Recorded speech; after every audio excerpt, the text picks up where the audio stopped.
Hello everyone. I think this might be quite a giddy video. Again, I'm going to start with apologies because I am so excited. Yesterday I dropped off my quilt, handed it over personally to the Festival of Quilt Angels at the Festival of Quilts. It's a quilt show. It's local to where I live.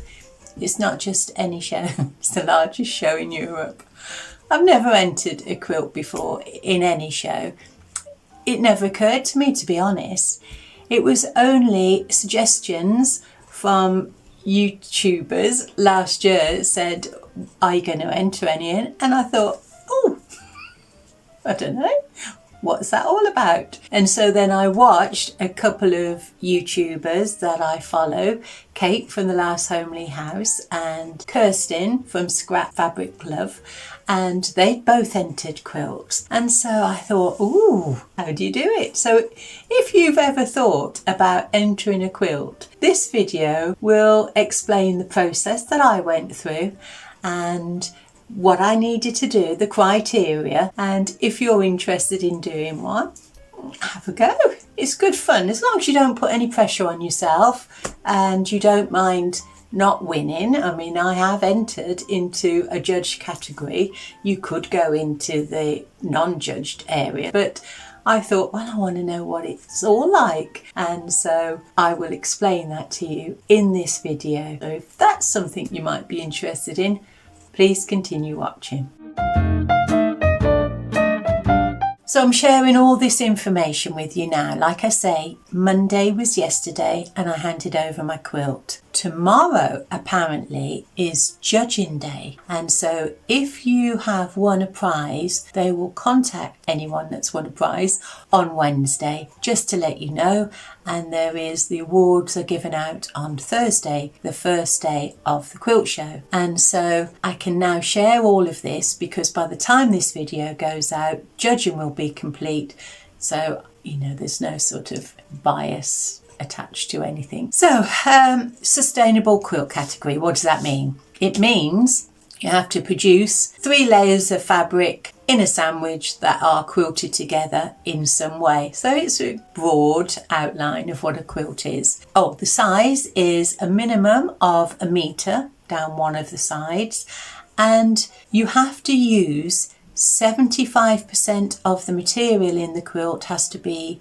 upcycled or repurposed, recycled fabric. It doesn't have to be quilting fabric, and the other 25% of the materials used can be materials from your stash. They prefer you not to go and buy new. So the judging criteria, what does it say? It was on sustainability. You'll get points awarded for, I think it was sustainability of materials, biodegradable materials, and the execution and the construction are also taken into account in the design. But the main judging points are awarded over to sustainability. So that's it really in a nutshell. And so at the start of the year, I went online, I found out all that bits of information, and I thought, yeah, okay, that's clear enough.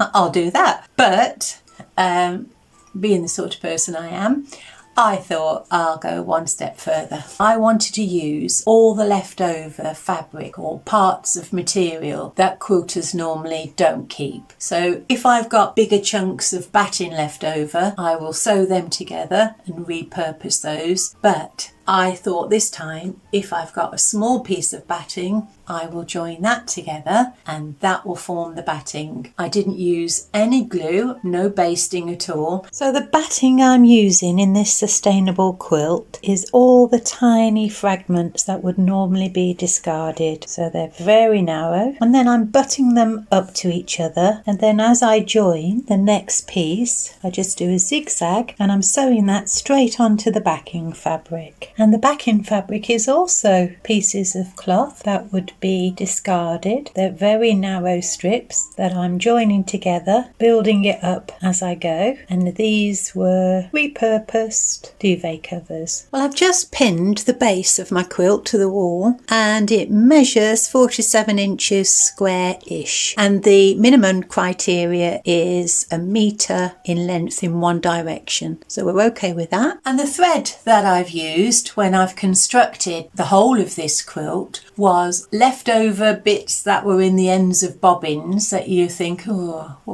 what shall I do with that? Because you know you're going to start a run of sewing and then it's going to run out. But I thought that'll be okay for this, for joining the batting, the zigzags, and for putting this quilt together. So I used up all of the bobbins, the bits of thread in the bobbins, and I also bought myself from our local charity shop this bag. There's not very much in now. I did get through a couple of reels. So I bought these. It was $1.99 for the whole bag. You do have to be cautious if you're buying second-hand thread, because you don't know how old that is at all. And if that is in a quilt and it's holding seams together, then it might rot and snap. And so the process I used in this quilt, it'll be okay. And then I set myself the challenge of making the whole of the front of my quilt, not out of sweets, these are Christmas treats, but the selvage. I keep all of my selvages in these boxes. So all I knew I wanted to do was to completely cover the front in selvages, and that would make the quilt, and that's what I've done. So once I decided that I was going to enter this competition and I was going to enter the Sustainable Quilt category, I knew that it was going to take a lot of work using this method. And so I thought, well, I don't want to make something out of scraps that I'm just going to make and then put in a corner in a joined pile of scraps. And so it needs to have a purpose. And the purpose for me, for this quilt, is a picnic blanket. If you look at a piece of selvage, this part, I call that the bound edge, and then this part that you've cut from the main piece of fabric under here, I've called the raw edge. So that's what I'm referring to in this quilt. And so throughout the whole of the quilt, I was looking to use the selvages that had the colour right to the very edge, to the bound edge. And I wasn't using text at all, except for when I wanted to put signs on the buildings or the boats. You'll see those. If you have a look at a blue house with white spots, you'll see there is a label called the Women's Institute. Look out for that, because that was the inspiration for the name of this quilt. I called it Jam and Jerusalem. And if you are familiar with British films, there was a classic called The Calendar Girls, and there's a quote in there that says, "It's not all jam and Jerusalem." So that's how I've taken the name for this quilt, from a piece of selvage.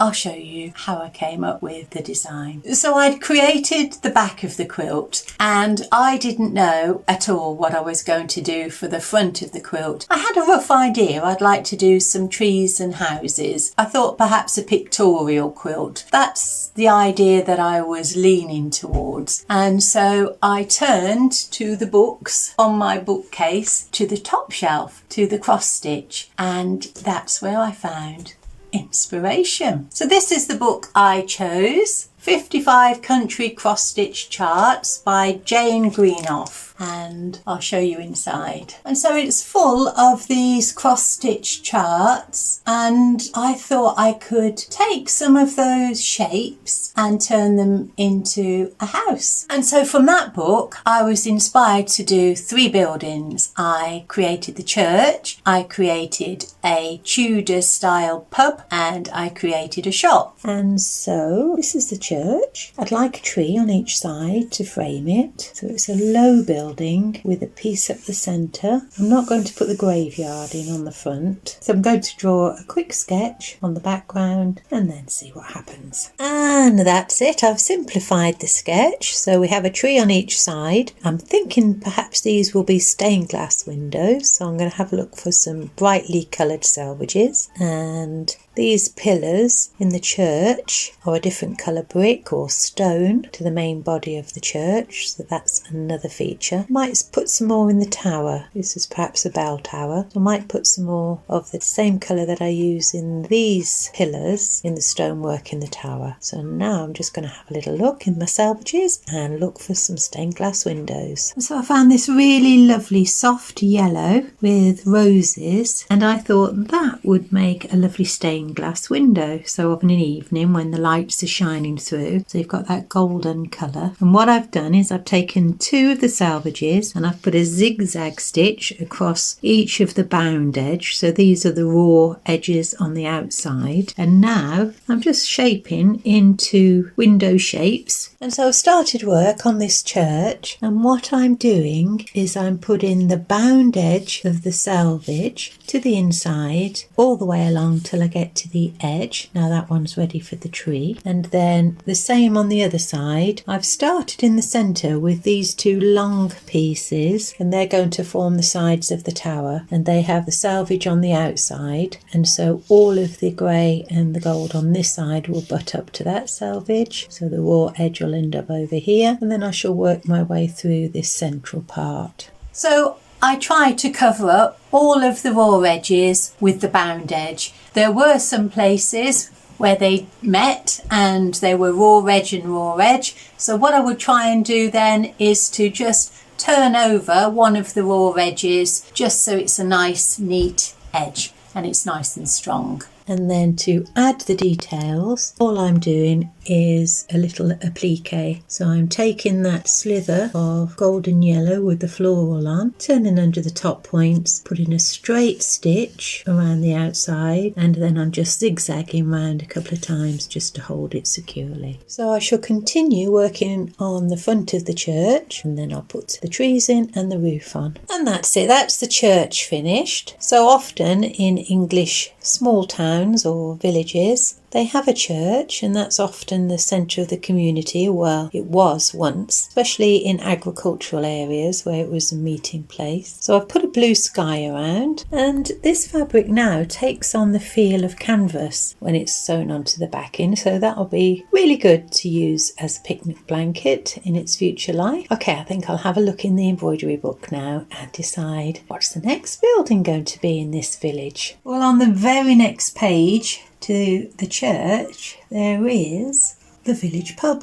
Okay, that says a lot about English villages, I suppose. And it looks like it's got a thatched roof and it's a timber framed building, sort of like a Tudor type. Okay, might do the pub next. And there's a simple line drawing, and that's my base. That will be the simplified version of the pub. And there you go, that's the pub finished. So it's a ye olde pub. It's called the Rose, and it's a mock Tudor, or perhaps it's an original Tudor building with a thatched roof and red brick chimneys. Okay, and so I think I'm going to make a little village shop, and it's just going to be very simple. Have a big window, one door, and then a sign, and perhaps a red roof. So the little shop is finished, and it's not as simple as I first intended. So I've added this little side. None of the blocks along the bottom are finished. There's no paths or gardens yet, because that will be determined by the rest of the quilts and the blocks around. And so I put those together with the trees and the houses that I'd already made, and then it suddenly occurred to me what I'd like to create. I'd like to create something like this. So I'd like blue sky at the top, I'd like either a river or a harbour at the bottom, and then I'd like a hillside coming down full of trees and gardens and houses. Well, that's a start. I have pinned those pieces onto the base of the quilt, and I think that might work. So the blue behind the shop on the bottom row, that's a turquoisey blue, and I think I could make a river that runs across the base of this quilt. On the painting there's a harbour, but I think a river for us landlocked Midlanders would work well. And on the left, where there are 2 trees, I think that might be a nice little picnic area by the river. I think I'll put another house next to the pink, so we have a row of houses touching there with a river behind. Okay, that gives me something to start thinking about. And I like the height of that golden house with the red roof. So there's white fabric behind there, and where that white fabric ends, I think that could be the end of the river. So the river will go all the way across the quilt behind the trees. And I've just added some little bits of detail around these window panes. I was trying to make it a little bit untidy, so it's like a sort of pencil line. And around the stained glass windows of the church, and some little zigzags on the window, perhaps representing the leaded glass. So once I'd got those 3 buildings amongst the other buildings and the trees, so I knew there was going to be a top and there was going to be a river, and I was just going to fill the whole of the material up with other houses and foliage. And I just played. I just made houses, and then I came across a magazine. I can't show you because of copyright, but there was a picture inside this magazine of a Dutch canal. And you know they have the really tall buildings in Holland that go onto the canal. And I thought, oh, I'd like a couple of those tall buildings. So I created some of those, and I created these. I think I might make another one as well. So I'll have a row of at least 3. So I've just put all of the blocks that I've made onto the batting, and it's time now, I think, to start putting sections together. But I think I need to complete that bottom row first and decide what's going on the rest of the row. And I've added a piece of white backing to join these 2 houses together and to give me some more space to work on. I've turned under the roof. I've left the river because I'll join those going behind these houses. And in this space now, I'm going to create some foliage. I think that would look quite nice at the front of the quilt. So a couple of trees or bushes just to join those row of houses at the front. I think that will look nice. And I had no idea really how to put this quilt together. I did go online to have a look and see if anybody else had made any similar type of quilt, but I couldn't find anything. Where people have used Selvedges online in the videos I saw, they'd used a foundation piece of cotton to sew onto. And so in the beginning, you'll see that I have used scraps of cotton as a foundation. But in the following video, as I was honing my techniques and altering the way I was sewing things, I did away with having a foundation. I didn't need it, and so my technique altered slightly as my skills improved. And this is what I've been doing. So I've sort of got that first layer organised, I think, in a way that I like. So the pale blue above the tops of the houses, that's actually a river. And if you look at the purple house on the left, there's a gap there, and I think I'm going to put a boat that's sailing on the river, and it'll make people aware that it is a river and not a sky. And I'm going to put a road and gardens in the front of those houses, and then I'll work my way up. And then it just took on a life of its own. I'd make a building, and then I'd think I'll put a garden there, and then I'll put a tree here, and then another building, and I gave the whole of the village a life. I knew the people that lived in this village, in the houses. I knew who they'd visit. I knew how they'd make their way to church, to the pub, to the shop, and it just grew and grew. Took a long time, but it came together in its own sort of organic way. And this is where I've got to so far. So I have been flitting all over the place, doing a little bit here and there. But today I've decided what I'm going to do is to work on that bottom strip. There are a few details in there that I want to alter or to put right. And I'm going to trim the width. So today's width, when I finish working on that, will be the width of the whole quilt. And I'll work the other rows to that. The top row, you can just see there's a white slither between that deep blue, and that shows where I haven't joined those two pieces. So once I've determined the bottom width, then I can ensure that that top row is the same, and I will then work along the quilt in that way. That's my current plan. Well, I've added bits of detail to that bottom row and I think I'm happy now. I've straightened off the edges and it measures 44.5 inches, so that will be the width of this quilt. And there's two pieces at the moment to the middle part of the quilt. They're not joined. Where the blue roof is on the pink house, that piece above is still disconnected to the one below, but that's beginning to take shape. I'm going to work in that dark area underneath the glass fronted white building that has the flamingo on the side. And so I'm going to end this video now because it's getting quite long. I do want to share with you some of the skills I learnt while I was playing with these selvages. So they'll be in next week's video, and I will be buying some fabric at the Festival of Quilts. I'll know whether this is a prize winner or not. I will take some pictures of it hanging up at the quilt show. And so if you're still with me, thank you very much for your company, and I'll see you next week. Whatever happens, I think it was a lovely experience and I'm really happy to share that with you. So take really good care of yourselves and I'll see you then. Bye.